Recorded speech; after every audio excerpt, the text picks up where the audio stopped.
Hello viewers, you are welcome to Chemistry Hangout.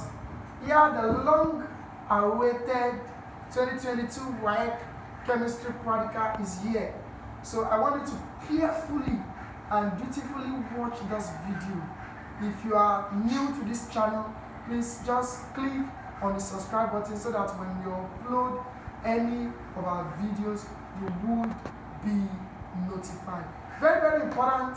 Waec 2022 Chemistry Practical is here, is near, and here I am to show you step by step of 60% or 70% of the question you are going to be meeting on that day. In fact, the practical for this year is very, very educative, it's fun, educative, informative. So not even only because you are writing exam, all this practical shows the beauty of chemistry. The volumetric analysis is a redox titration, while even in the qualitative analysis we are analyzing a double salt. So very, very important. I will start with the qualitative analysis because for the volumetric analysis, which is the redox titration, the reagent we are going to be using is yet to arrive. I've ordered for it, but it's yet to arrive. So I will do the qualitative analysis, just teach us step by step of what we are going to be expecting on that day. Why probably in few days I'm going to upload the volumetric analysis, which is the most exciting part. I'll call it the most exciting part because it's a redox titration and it's very, very interesting. So if you are a new subscriber, if you are new to this channel, just let us have you as a new subscriber. Just click on the subscribe button.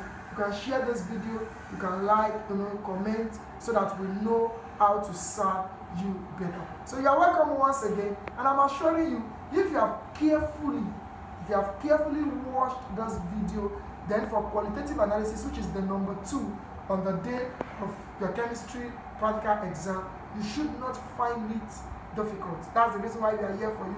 You should not find it difficult because I'm going to be showing you everything that you might be asked on that day. 60 to 70% of what you will be asked on that day is what I'll be doing. So stay tuned while I unveil what I have for you for today. Okay, let's go. Let's see what I have for you for today. The qualitative analysis, which is the number 2 on that day. And I am pretty sure that if you have carefully and dutifully watched this video, then a whole lot of questions you'll be meeting on that day will be something we have done. We are not saying this is the exact question on that day, but based on the instruction given to us as chemistry teachers, we know what to expect. They have given us something and we know what they expect from you. And from what they have given us is where we actually predicted this question from. So please watch this video till the end. Bring out your book, bring out your pen, listen very carefully and jot something down, because I'll be doing it step by step. Okay, chemistry is not magic. Okay, this is the word of science. It is experiment. So we don't just infer.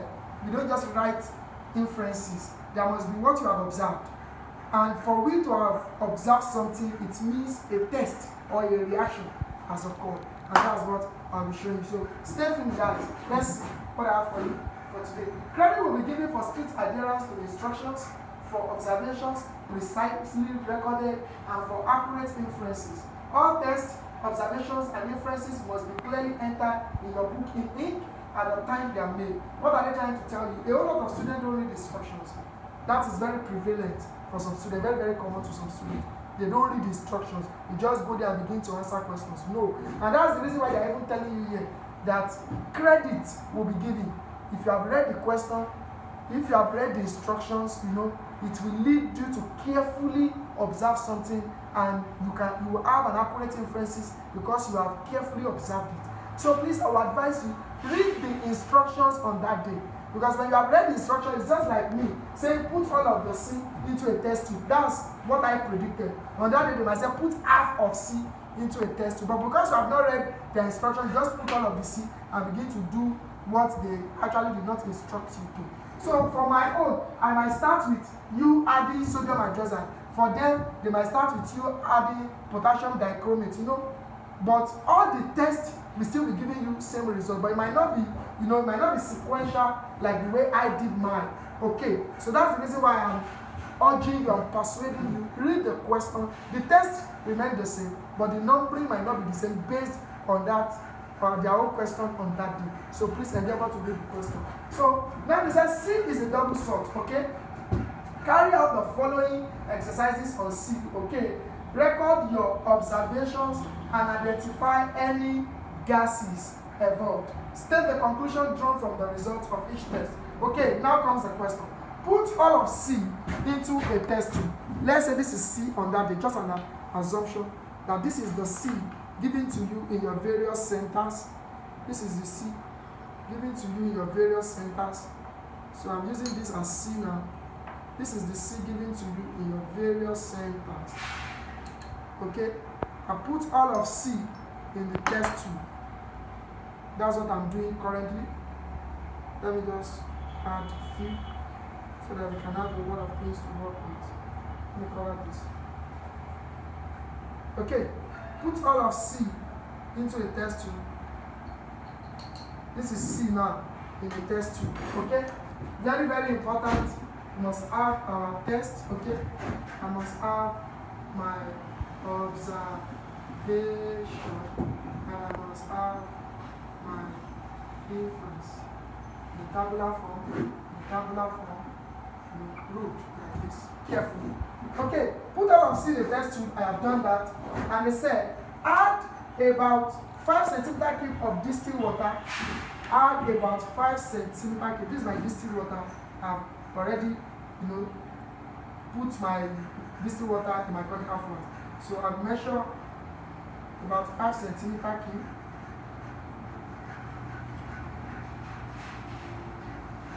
I hope you are following. About 5 centimeter cube, okay, adding it to my test tube that contains my C. So, and what was the instruction again? They said, stir of distilled water. I've done that. Stir and test with litmus paper. So they asked me to stir it. So I'm stirring it with my glass rod. Okay, stirring it with my glass rod. Very important.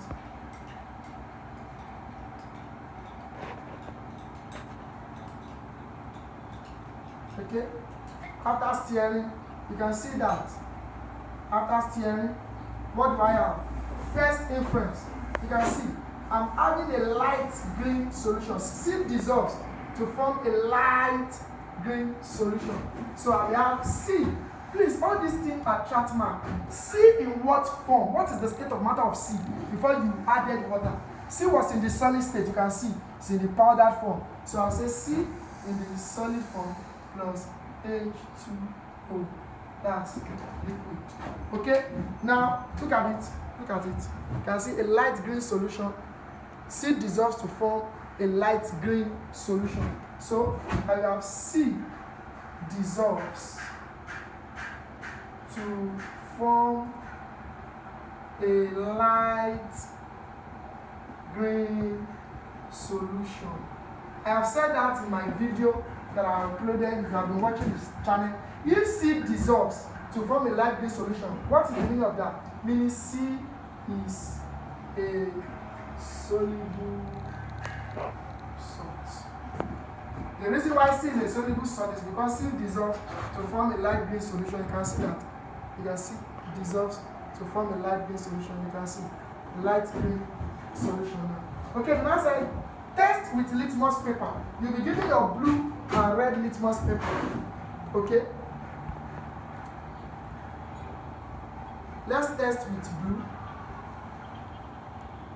Okay, let's test with red. Because you'll be given the two in your various center. Let's see. Let's test with red. Let's see with red. With red. It's not having effect on red because they didn't specify. But you know, see, it's not having any effect on red. So let's see blue. Let's test with blue and see.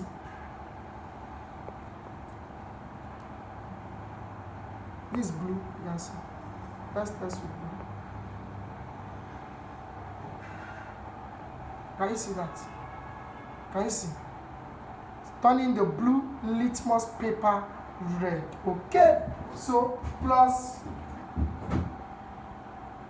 the blue, we use the blue litmus what? Paper now. Abi? The solution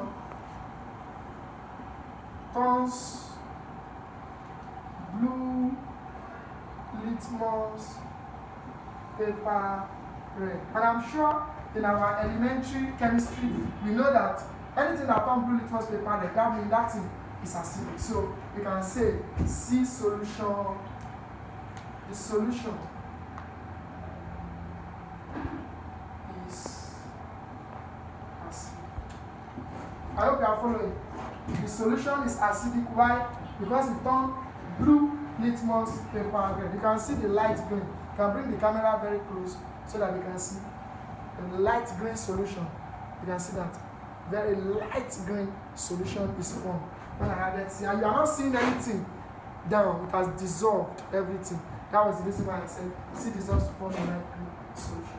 Okay, stir with litmus paper. We have done that. Stir and test with litmus paper. We have done that. Okay, the next instruction. Divide the solution into 2 portions. You might be asked to divide it into 3 portions. You might be asked to divide it into 4 portions, any portion. So, but now they said we should divide into 2 portions. So, let me still have it here. I still want to show us something. So, let's divide into 2 portions first. Okay, so we've divided into 2 portions. So let's see. Divide into 2 portions. Divide the solution into 2 portions. We have done that. To the first portion, I'm taking this as the first portion now. To the first portion, add sodium hydroxide. Please do the numbering. Very, very important. To the first portion, that's B. To the first portion, add sodium hydroxide. So that would be what? C, Abi, plus H2O in the liquid plus sodium hydroxide, because we are adding the aqueous sodium hydroxide in drop and in excess. In drop and in excess. In drop, you can see this sodium hydroxide, you can see it. In drop, you can see the solution, light green, you can see. In drop now, let's see. In drop.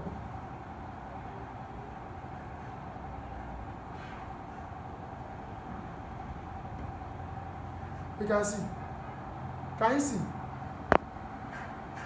You can see. Look at that. You can see in drop. Let's have it in excess now.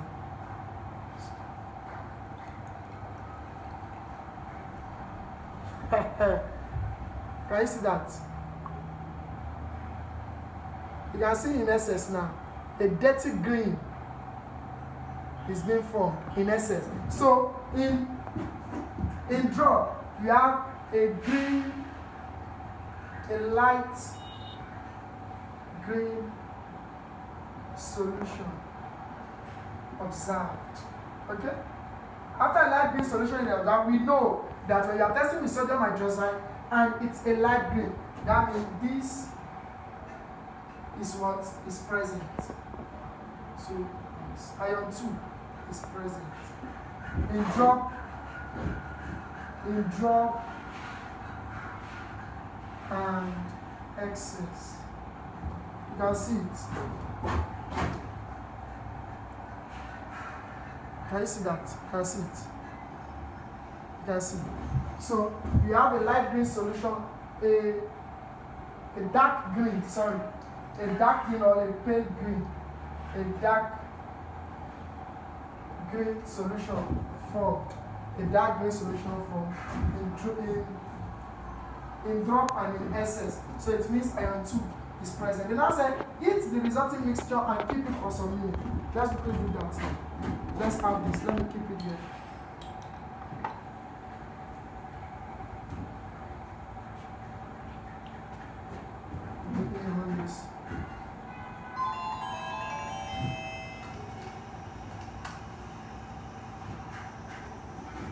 So let me use this as my holder, and we observe any gas form. Let me use this as my holder.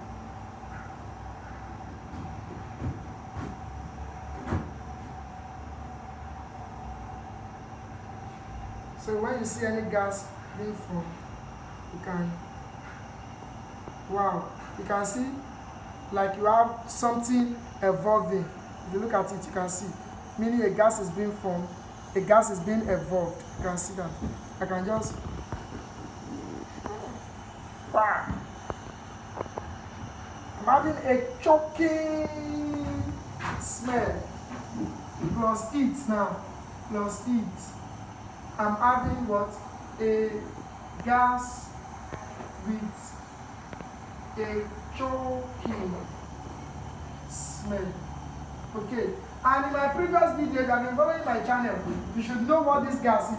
A gas with a choking smell. Some people say it's a pungent smell. Some people say it's a irritating smell. Anyone. But this one is a gas with a choking smell. So, and that is what? NH4 plus present. So NH4, or we can just record and say NH3 gas to be more comprehensive. NH3 gas from NH4 plus. Do we understand that? So ammonia gas is being liberated, and if you have watched my confirmatory test for ammonia in my previous video, if you have watched it, you will see I tested it with the stopper of HCl. If you have not watched that, go to, I think I did that NECO last year. I tested that. That's a confirmatory test for ammonia. It forms white dense film when you breathe in very close to the stopper of a concentrated HCl. I did that in the last video. So this is it. And I can tell them, since I know it's ammonia, a gas with a choking smell, which turns, because it's an alkaline gas, which turns red litmus paper. Can you see that? Because I already know, because it's an ammonia gas, but you test it with that. An ammonia gas is an alkaline gas, and it will change red litmus paper blue. Are we together now? Plus heat. And they said, well, keep it for some minutes. So we are keeping that solution for some minutes. Let's see what is going to happen. I'm keeping that solution for some minutes. I hope you are still following. I'm keeping that solution for some minutes. So we are still in the B. So keeping, let's keep for some minutes. What is the observation? Let's see. Come and see. Wow. You can see. You can see. Look at the upper part of the test tube. Look at the inside. You are seeing a brown color now. Can we see that? Who can guess that? A brown color. It's changing now from green to brown, because the solution was green before. But on leaving it for some minutes now, it is now brown. What is that? Ion 2 has been oxidized to ion 3. Because the color of ion 3 is reddish brown. I hope you are following. So ion 2 has been oxidized. Oxidation has occurred. So observation, a brown color seen at the upper part of the test tube. Okay? And what is our input? Ion 2 is oxidized to ion 3. Oxidation has occurred. I hope you are following. So when we kept it for some minutes, we saw a brown color formed at the upper part. Even inside the solution, you are seeing brown. Even the solution becomes insoluble. You are seeing a precipitate, a brown precipitate inside and at the upper part of the test tube. Why? Our ion 2 has oxidized to ion 3. And that's why we have it like that. Okay, let's take the last test, which is the C. Let's take the last test, which is the test 2. So let's take the last test. So the second portion, we divided into 3. To the second into 2. So the second portion, add few drops of barium chloride. Let's see. That's another portion Let's say our barium chloride. This is our barium chloride. You can see. This is our barium chloride. So let's add to the second portion and see. Wow. Wow. A white precipitate is formed. If you have been following my channel, you should actually understand little of this qualitative analysis because I did it last year and some of these tests are repeating itself. You can see on the addition of barium chloride, we have a white precipitate. Okay, so we have that. We what? C, plus water. That was what is here. Now we now added barium chloride solution. Barium chloride. So we have a white precipitate formed. And if a white precipitate is formed, I have explained that in a previous video. You have these ions probably present, CO3 2 minus, okay, comma. You have SO3 2 minus, comma, and we have SO4 2 minus present. These are the three ions that will be present when you add barium chloride to it. When you add barium chloride to a solution and you have a white precipitate form, these two ions are likely to be present. Now, how do we know? I have said that when you, on the addition of HCl, if this precipitate dissolves, it means it is CO3 2 minus or SO3 2 minus that is actually present. But if it doesn't dissolve, if it remains undissolved like this, then it confirms the presence of SO4 2 minus. So let's see, plus HCl now. They are adding HCl. Let's see what we are going to be having now on the addition of HCl. This is our HCl. Can you see that now? This is our HCl. Then we have on the addition of HCl, you can see doesn't dissolve. You can see added HCl still did not dissolve. Confirms the presence of SO4 2 minus there. So plus HCl, precipitate, the precipitate remains undissolved. Undissolved. And I've told you, if you remain undissolved, is what is SO4 2. And that's that. So the second portion followed by dilute HCl. So you can see just by following the instruction dilute plus dilute HCl. So the precipitate remain undissolved. You can see that and meaning SO4 is present. And that is that. These are the likely questions we can meet on that day. And of course, they gave us potassium dichromate that we should prepare that. You might be asked question on that. Let me just show us one or two things. Because potassium dichromate is an oxidizing agent, okay? This is the solution of they asked me to divide into 2, but I divided into 3 because I want to show us this. That's the reason. This is the solution. When I added the C, all of C plus water, this is the solution. And if you look at this, of course, it is not here, but it can be asked, we can actually get this potassium dichromate, orange in color. If I add it to this, let's see the color change. You can see, changing it to green. Can you see? You can see. Can you see that now? It's changing it to green. Okay. So if we are giving on that day that we should, test with this, then it means that the color changes. If we are giving this, we are not giving the request, I'm just explaining. So let's take for example, we have maybe C plus water, and they ask us to add our potassium dichromate. You get that means my observation will now be the orange color of K2Cr2O7 changes to green. And because this is an oxidizing agent, because this very particular one, this K2Cr2O7 is an oxidizing agent. So meaning for that very particular solution to change the color, it means that one is a reducing agent. So you can say C is a reducing agent. It's not given here, but I'm just, just an assumption they can give us. Since it's part of what they ask us to actually prepare. We can be given on that day. So if you have, maybe you have the solution, you have seen the presence of K2CR207, potassium dichromate in your question, that what will be the observation? Definitely the observation will be it changes to green, as you have seen in the experiment I did. And if it changes the color of this oxidizing agent, which is potassium dichromate, then C is a release. And that is that. So very, very easy, very, very simple. Please, if you have somebody writing Waec, please introduce this channel to them. Very, very important, so that they know the number 2. Very simple. You can do this on that day. It doesn't take you, just few minutes, you are done. So please carefully watch this over and over again before your exam. I have said that the volumetric analysis, which is the reverse titration, I said that before I started.